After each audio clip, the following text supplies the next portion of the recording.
their lead here. They've been punting the ball very effectively, but the only problem is they've punted 7 times, and you don't like to have your punter on the field that many times in a football game. This is the 8th punt of the game for Judson. Marcus Grant inside the 35 to about the 34. Darnell Stevens again on the stop. And this one is just about academic. 3:48. Chance for Carter to get some younger players into the lineup. We see a lot of new faces in there. Big thrill for the younger guys that don't get a chance to play much during the season, but get the opportunity, Scott, to play here in the state championship 5A final game. Well, just the fact that they've had the opportunity to play right here at Texas Stadium at the age of 15, 16, a thrill in itself. Walter Taylor at quarterback now. And that was a number 41 that carried for Carter. And to show you how many new names and new faces and new people they're putting on the field, that's not even on the roster.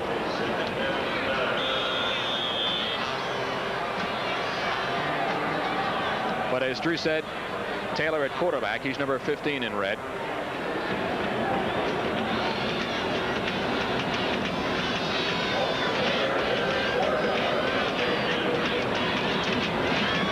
First man through. Number 33 is Tim Jones. He's a sophomore running back. Scott, you talk about Carter, what they have coming back for next year, but you know Judson's got some good ball players coming back also. Vincent Kyle, number 33, is a junior. He's been rushed for almost 1,000 yards this year. Kyle Arnell, he's back. He's a sophomore, and on defense they have 4 sophomores starting on defense: Darnell Stevens, Mike Hendricks, Robert Reed, and Mike Reed. So they have a good nucleus coming back for next year. They have been in the playoffs 6 of the last 7 years, city champs 4 of the last 7, state title in '83, and of course now taking part in the championship game here in 1988. Arthur Jordan, and brought down by Robert Reed. Sophomore meets sophomore.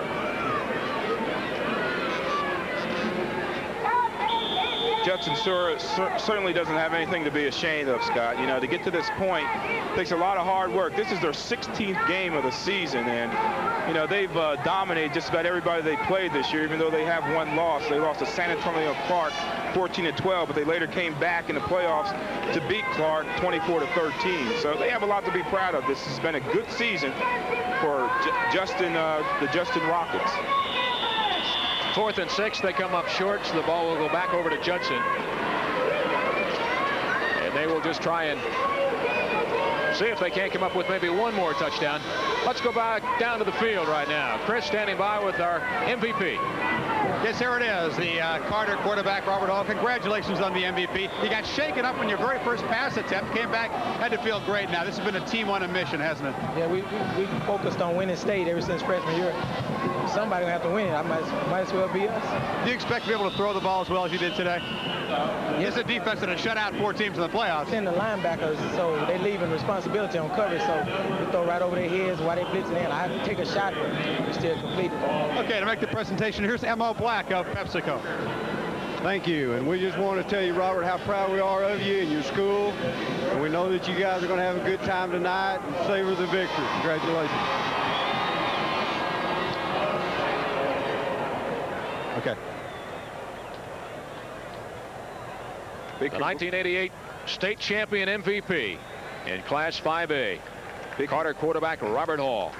I just want to give him a congratulations, Scott. Go for it. Big congratulations to Robert Hall. He certainly has come on this year, and he's made himself into a major college prospect, alternated a quarterback last year, and in the big game, when the big game is on the line, as we see number 80, Andy Skelton, going to the sidelines with an injury.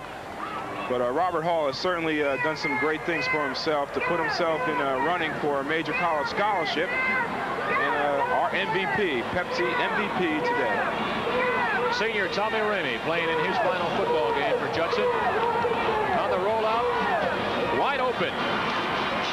Stanzioni, his favorite receiver during the course of the regular season and in the playoffs, picks up the big first down into Carter territory. And they stop the clock with 1:05 left. Well, now they're starting to throw the ball downfield a little bit. Something a pass is deeper than a little deeper than 5 or 6 yards. That was good for a first down, over a 20-yard gain. First Dallas team to win a championship since 1950. When were you born, Scott? 1950. All right. I was born in 51, so it's been a long time coming. Sunset won it back in 1950, 38 years ago, and now today it's the Carter Cowboys. Ironic as it might be, it was 5 years ago today, the 17th of December in 1983, at this very place, Texas Stadium, that Midland Lee lost out to Converse Judson. Judson won its state championship 5 years ago.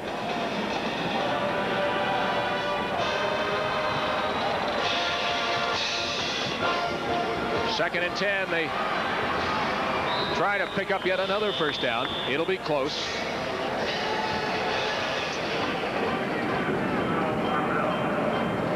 Oh, it looked like the Gatorade. I'm loving it. Where's Coach James? Here it comes. He's got it. They got him. You recall Bill Parcells a couple of years ago when the Giants went to the Super Bowl. This time it's I'm going to get you. Good thing he's got that rain suit on there. You know? That's great. Freddie takes a dunk. Executive producer of today's telecast is Brian Gonzalez, produced by Adrian Gonzalez and directed by Tom Taylor. Coordinated producers were Susan Hendricks and Michael Cardos. Our technical director, David Little. And we'd certainly like to thank our stats people, Chuck Kelly and Randall Durant, our spotter, Tim Fox. And also we'd like to thank the UIL, the University of Texas, the Dallas Carter and Converse Judson school staffs, ESPN, and all of our television crew.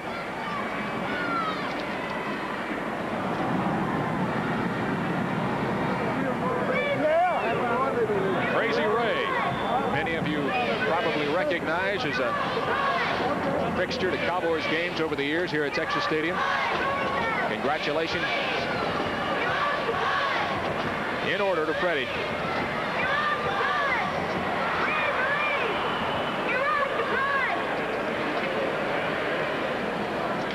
Freddie James finally gets the monkey off his back. At that time, Harvey McDaniels had a chance to make an interception he would never forget, or went right through his hands. Clock runs down with 46 seconds remaining in this one. Freddie James and Chris standing by on the sideline. Chris.